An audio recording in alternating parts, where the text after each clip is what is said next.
ఈ sugar control చేసే powder ఎట్లా ప్రిపేర్ చేసుకోవాలి, ఎట్లా తాగాలి, ఎప్పుడు తాగాలి అన్నది ఈ వీడియోలో నేను మొత్తం క్లియర్‌గా చూయించేస్తాను. షుగర్ కంట్రోల్ చేసే పౌడర్ కోసం ఫస్ట్ మనకు కావాల్సింది ఓన్లీ 3 ఇంగ్రీడియెంట్స్ అనమాట.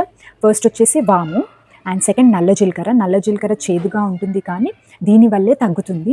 అండ్ మెంతులు. ఈ 3 ఇంగ్రీడియెంట్స్ 3 ఈక్వల్ క్వాంటిటీలో తీసుకొని లైట్‌గా ఒక 3-4 మినిట్స్ డ్రై రోస్ట్ చేసుకొని మిక్సీ పట్టేసుకోవాలి ఫైన్ పౌడర్. స్టవ్‌ని లో ఫ్లేమ్‌లో పెట్టుకొని 1 బై 1 డ్రై రోస్ట్ చేసుకోవాలి. అన్నీ ఒకేసారి కలిపి చేసుకోకుండా 1 బై 1 చేసుకోవాలన్నమాట. ఒక 2-3 మినిట్స్‌కి మంచిగా ఫ్రై అయిపోతాయి అవి. కొంచెం కలర్ చేంజ్ అయినప్పుడు స్టవ్ ఆఫ్ చేసుకొని అన్ని చల్లారిన తర్వాత ఫైన్ పౌడర్ లాగా మిక్సీ పట్టేసుకోవాలన్నమాట. అండ్ ఈ పౌడర్ ఏదైనా ఎయిర్ టైట్ కంటైనర్ లో మంచిగా స్టోర్ చేసుకోవాలి. 1-2 మంత్స్ వరకు పాడవదన్నమాట. అండ్ ఇది ఇప్పుడు ఎట్లా తాగాలంటే ఒక గ్లాస్ వామ్ వాటర్ లో ఒక స్పూన్ ఈ పౌడర్ కలుపుకోవాలి. ఎర్లీ మార్నింగ్ అయినా తాగాలి, లేదంటే నైట్ పడుకునే ముందైనా తాగాలి. ఇది తాగే 1 అవర్ బిఫోర్ అండ్ ఆఫ్టర్ ఏం తినొద్దు అనమాట. చాలా అంటే చాలా చేదుగా ఉంటది. బట్ షుగర్ తక్కువ కావాలి అని అంటే తాగాల్సింది. అండ్ ఒక్క విషయం, ప్రెగ్నెన్సీలో షుగర్ వచ్చినప్పుడు ఇది తాగొద్దు. మన ఇంట్లో పెద్దవాళ్ళకి షుగర్ ఉంటే వాళ్ళు, లేదంటే పిల్లలు పెద్దగైన వాళ్ళకి షుగర్ ఉంటే వాళ్ళు, ఇలాంటి వాళ్ళు మాత్రమే తాగాలి. రెగ్యులర్ గా తాగితే షుగర్ లెవెల్స్ కంట్రోల్ లోకి వస్తాయి. సో ఇంకా నేను మా అత్తయ్య కోసం ఈ పౌడర్ ప్రిపేర్ చేసి ఇచ్చాననమాట. డైలీ మా అత్తయ్య తింటూ ఉండే.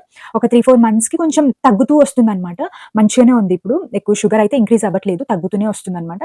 ఇంకా బెనిఫిట్స్ ఉన్నాయి. యెస్, ఇది వర్క్ అవుతుంది కాబట్టి ఇది నేను మీతో షేర్ చేసుకుంటున్నాను. చాలా సింపుల్‌గా ఉంటది. డెఫినెట్‌గా చేసి తాగండి మీరు. ఇంకా మోర్ ఇన్ఫర్మేషన్ లాంగ్ వీడియోలో చెప్పాను. కింద లింక్ ఇస్తాను. Please do watch full video. Please like, share and subscribe.